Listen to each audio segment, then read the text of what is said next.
भारत की आज की वर्तमान स्थिति से मैं शुरू करता हूं। अभी थोड़े दिन पहले हमारी भारत सरकार ने एक बहुत बड़ी रिपोर्ट प्रकाशित की है और उस रिपोर्ट को बनाने वाले एक बहुत बड़े अर्थशास्त्री हैं।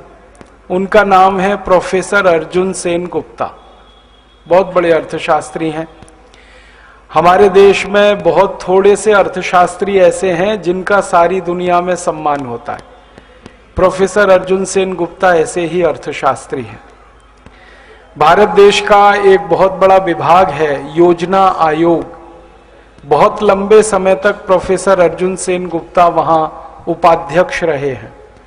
योजना आयोग का जो अध्यक्ष होता है वो तो प्रधानमंत्री होता है, उपाध्यक्ष कोई ऐसा विशेषज्ञ प्रोफेसर अर्जुन सेन गुप्ता हैं और बहुत लंबे समय तक भारत सरकार के आर्थिक सलाहकार रहे हैं श्रीमती इंदिरा गांधी के जमाने में। और बंगाल की जो सरकार चलती है वहां भी बहुत लंबे समय तक आर्थिक सलाहकार रहे हैं। सारी दुनिया के देशों में उन्हें बुलाया जाता है, वो लेक्चर्स देने जाते हैं। अर्थशास्त्र विषय उनका बड़ा पक्का विषय है। तो ऐसे एक व्यक्ति को सरकार ने कहा कि आप भारत के बारे में थोड़ी जानकारियां इकट्ठी करिए, क्योंकि भारत सरकार कई बार अपने ही द्वारा कुछ ऐसी जानकारियां देती है जो एक दूसरे के विरोधी होती हैं। जैसे एक सरकार ने कहा कि भारत में गरीबों की संख्या 37 करोड़ है, एक सरकार कह देती है गरीबों की संख्या 33 करोड़ है, एक सरकार कह देती है गरीबों की संख्या 30 करोड़ है, एक सरकार ने कहा कि गरीबों की संख्या 39 करोड़ है। अब सही क्या है पता ही नहीं चलता। तो प्रोफेसर अर्जुन सेन गुप्ता को कहा गया कि आप ठीक ठीक पता करके बताओ वास्तव में गरीब हैं कितने। तो उन्होंने 4 साल लगाया, अध्ययन किया, अभ्यास किया। बहुत बड़ी टीम उनके साथ खड़ी हुई और उस टीम ने जो रिपोर्ट बनाई वो बहुत तकलीफ देने वाली रिपोर्ट है। वो संसद में रिपोर्ट प्रस्तुत हो चुकी है, देश भर के अखबारों में छप चुकी है। मैं सिर्फ आपको याद दिला रहा हूं। वो रिपोर्ट ये कहती है कि भारत में 115 करोड़ लोगों की जनसंख्या में 84 करोड़ लोग गरीब हैं। 84 करोड़ 115 करोड़ की जनसंख्या में 84 करोड़ गरीब हैं। अब तक हम इस गलतफहमी के शिकार थे कि 37 करोड़ गरीब हैं, 39 करोड़ गरीब हैं, 33 करोड़ गरीब हैं। लेकिन प्रोफेसर अर्जुन सेन गुप्ता की रिपोर्ट कहती है 84 करोड़ लोग गरीब हैं। और कितने गरीब हैं ये भी उस रिपोर्ट में है। उनका कहना है कि 84 करोड़ भारतवासियों को एक दिन में खर्च करने के लिए 20 रुपए नहीं है। इतनी गरीबी है। और वही रिपोर्ट कहती है कि भारत में 50 करोड़ लोग तो इतने गरीब हैं, 84 करोड़ के पास तो एक दिन में 20 रुपया नहीं है खर्च करने को। उन 84 करोड़ों में से 50 करोड़ इतने गरीब हैं कि उनके पास 10 रुपया नहीं है खर्च करने को। 50 करोड़ भारतवासियों के पास। और उसी में से 25 करोड़ लोग इतने गरीब हैं जिनके पास खर्च करने के लिए 5 रुपया नहीं है।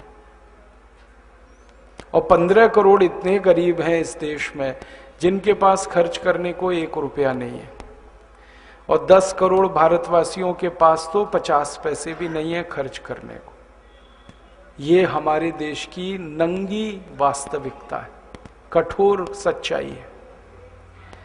जब ये रिपोर्ट आई ना, सबके होश उड़ गए, संसद में और संसद के बाहर। और प्रश्न चिन्ह ये लग गया भारत देश की विकास योजनाओं पर कि आजादी के 63 साल में हमने किया क्या। गरीबी 84 करोड़। आजाद जब हम हुए 15 अगस्त 1947 को, उस समय अंग्रेजों ने एक सर्वेक्षण किया था। अंग्रेजी सर्वेक्षण के अनुसार इस देश में 4 करोड़ लोग गरीब थे 1947 15 अगस्त को। और उस सर्वेक्षण के बारे में उस समय कई भारत के जो अर्थशास्त्री थे उन्होंने ये कहा था कि अंग्रेजों ने ये संख्या जानबूझ के कम दिखाई है ताकि सारी दुनिया में अंग्रेजों की बदनामी ना हो कि इतने गरीब भारत में आपने पैदा कर दिए। तो इसलिए अंग्रेज कहा करते थे 4 करोड़ गरीब हैं।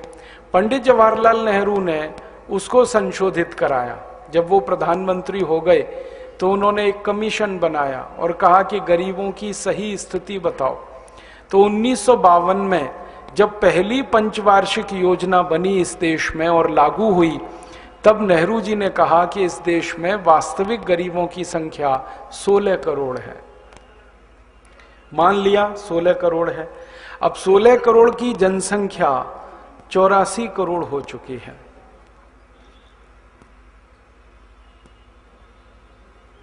बहुत बड़ी संख्या है। और 5 वर्ष की योजनाएं जो लागू हुई हैं गरीबों के लिए, वो अलग हैं।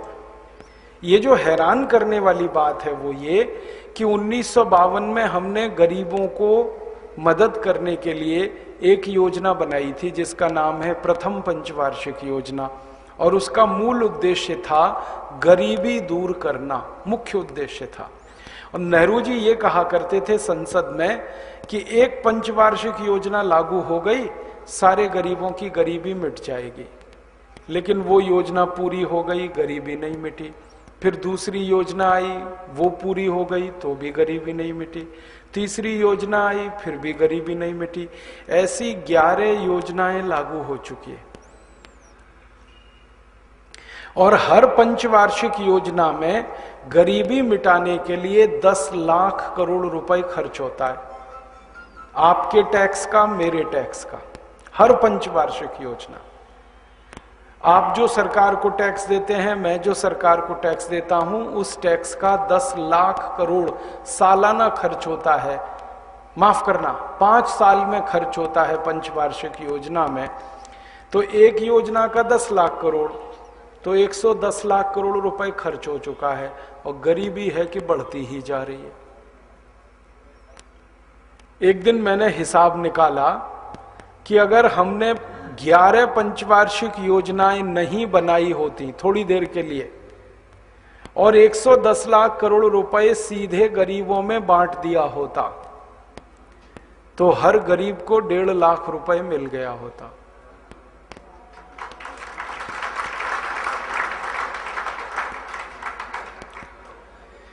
$110 लाख करोड़ रुपए सरकार ने खर्च किया योजनाओं पर, लेकिन गरीबी बढ़ती ही गई, कम नहीं हुई। काश ये पैसा सीधे गरीबों को बांट दिया जाता तो अब तक गरीबी मिट चुकी होती। माने 110 लाख करोड़ रुपए बहुत बड़ी रकम होती है, सामान्य बात नहीं है। 110 लाख करोड़ रुपए को कैलकुलेटर में लिखें तो कैलकुलेटर फेल हो जाता है। कैसे फेल हो जाता है? कैलकुलेटर में 12 अंक आते हैं और 110 लाख करोड़ लिखने में 16 अंक लगते हैं। कैलकुलेटर में ये रकम आती नहीं है, बहुत बड़ी रकम है। एक दिन मैंने इस रकम का हिसाब निकाला था कि इससे सोना खरीद लें, 110 लाख करोड़ से सोना खरीद लें जो सबसे महंगा है, 17,000 रुपए का 10 ग्राम है इस समय। तो 110 लाख करोड़ से सोना खरीद लें तो भारत देश का पूरा आंध्र प्रदेश, पूरा तमिलनाडु, पूरा केरल और पूरा कर्नाटक और महाराष्ट्र का आधा हिस्सा, इतना बड़ा इलाका इस देश का, इस इलाके के एक एक गांव की सड़क पर 10 मिलीमीटर मोटा सोने का पतरा बिछा सकते हैं।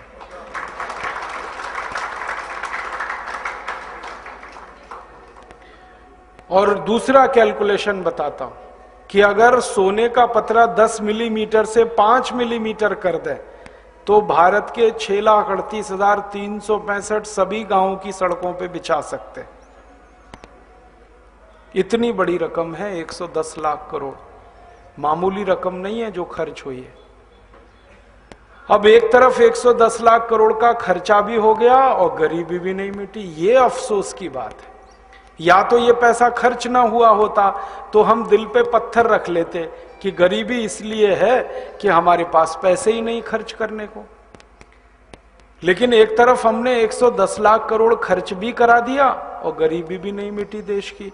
और उससे भी ज्यादा तकलीफ इस बात को सोच सोच कर होती है कि ये 110 लाख करोड़ आपने दिया था, मैंने दिया था खून पसीने की कमाई से टैक्स के रूप में, वो खर्च हो चुका है और गरीबी बढ़ती ही जा रही है। दुनिया में 200 देश हैं इस समय। इन 200 देशों की एक सूची बनाई जाती है हर साल। संयुक्त राष्ट्र महासंघ नाम की जो संस्था है दुनिया की, ये सबसे गरीब देशों की एक सूची बनाती है हर साल। तो पिछले साल की सूची बनी और उसमें बताया उन्होंने कि 86 देश दुनिया में सबसे ज्यादा गरीब हैं, अत्यंत गरीब। अगर हिंदी में एक शब्द में इस्तेमाल करूं, महादरिद्र 86 देश हैं। और उन 86 देशों की सूची में भारत का नंबर 70वां है। इसका अर्थ समझ लीजिए, दुनिया में 69 देश हमसे ज्यादा अमीर हैं, जो महादरिद्र हैं वो हमसे भी ज्यादा अमीर हैं। हमारी स्थिति उन महादरिद्र देशों में भी सबसे नीचे है, 70वें नंबर पे। मतलब सीधा सा ये है, दुनिया में जो 86 देश महादरिद्र हैं, उनमें से भारत से ज्यादा दरिद्र देश 16 ही हैं। और उन 16 में 2 देश तो वही हैं जो भारत के अंग हैं, पाकिस्तान और बांग्लादेश। भारत का नंबर है उस सूची में 70, पाकिस्तान का नंबर है 71, बांग्लादेश का है 72। तो ये 70, 71, 72 तो एक ही कुनबा है, ये तो कोई अलग अलग है नहीं इलाका। तो मतलब ये है कि 72वें नंबर पे हम हैं उस सूची में। और बहुत कठोर टिप्पणी उस रिपोर्ट में की गई, जब मैंने वो पढ़ी अच्छी नहीं लगी मुझे। संयुक्त राष्ट्र महासंघ का कहना है कि भारत की दरिद्रता के कारण, गरीबी के कारण दुनिया की औसत गरीबी बढ़ गई है। भारत के कारण औसत गरीबी बढ़ गई है पूरी दुनिया की, क्योंकि सारी दुनिया में सबसे ज्यादा गरीब भारत में ही बसते हैं। और भारत, पाकिस्तान, बांग्लादेश का मान लें, तीनों को एक ही देश मान लें, तो सारी दुनिया की गरीबी के औसतन के लिए हम ही जिम्मेदार हैं, वो रिपोर्ट ये कहती है। क्योंकि हम आजादी के 63 साल के बाद भी इस गरीबी को मिटा नहीं पाए हैं। हमारे देश का ये हाल है गरीबी का। अब इस गरीबी का बिल्कुल सहयोगी एक है बीमारी, जिसको हम बेरोजगारी कहते हैं। बेरोजगारी का क्या आलम है? तो हमारी ये जो रिपोर्ट आई, अर्जुन सेनगुप्ता कमीशन की रिपोर्ट, वो ये कहती है कि बेरोजगारी के सवाल को उल्टा समझने की जरूरत है। सीधे सीधे ये कहना कि भारत में इतने बेरोजगार हैं, इससे ज्यादा अच्छा ये पहले समझा जाए कि भारत में रोजगार कितने लोगों को है, और ऐसा रोजगार जिसको हम सम्मानजनक कहें। सम्मानजनक माने साल के 18वें वर्ष में, माने जब आदमी 18-19 साल का हो गया, तब उसको कुछ रोजगार या नौकरी मिल जाए और 60 साल तक वो आबाद गति से चलती रहे, कोई उसे छीने नहीं, वो रोजगार उसके हाथ से जाए नहीं, 18 से लेके 60 साल तक। ऐसे कितने लोग हैं?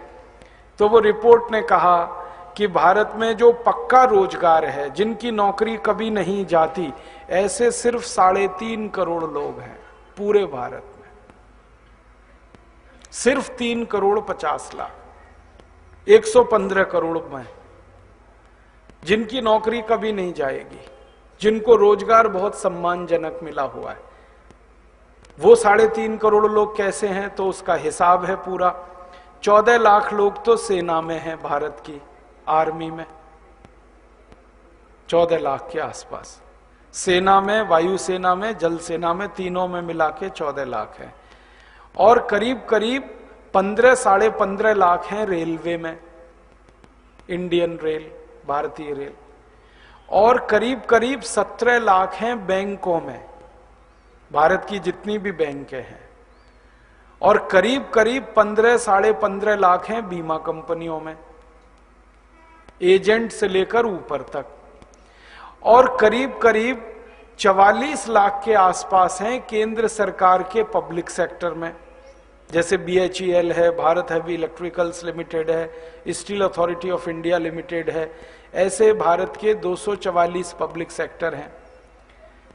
फिर उसके बाद केंद्र सरकार का जो मंत्रालय है, प्राइम मिनिस्टर का ऑफिस है, फिर बाकी 90 मंत्रियों के ऑफिसेज हैं, तो ऑफिसेज में काम करने वाले हर स्तर के कर्मचारी, तो कुल मिलाकर सरकार के तंत्र में जो काम करते हैं, और इसमें वो भी मैंने जोड़ दिए राज्य सरकारों के जो कर्मचारी हैं, राज्यों के 33 राज्यों के राज्य स्तर के कर्मचारी, मुख्यमंत्री, राज्यपाल, राज्य के मंत्री, ये सब जोड़कर कुल 3.5 करोड़ लोग हैं जिनको पक्का रोजगार है, जिनको सम्मानजनक नौकरी है। और जरूरत पक्के रोजगार की भारत में 64 करोड़ लोगों को है। जरूरत मतलब 64 करोड़ लोगों को सम्मानजनक काम चाहिए, उसमें से 3.5 करोड़ को मिला हुआ है। इसका माने 60.5 करोड़ लोगों को दर दर भटकना है रोजगार के लिए। इन 60.5 करोड़ लोगों में कुछ लोग हैं जो खेती करते हैं, लेकिन खेती में सम्मानजनक खेती करने वाले मुश्किल से 10 से 15 करोड़ ही हैं जिनके पास 10 एकड़ से ज्यादा जमीन है, सम्मानजनक खेती वो कर पाते हैं।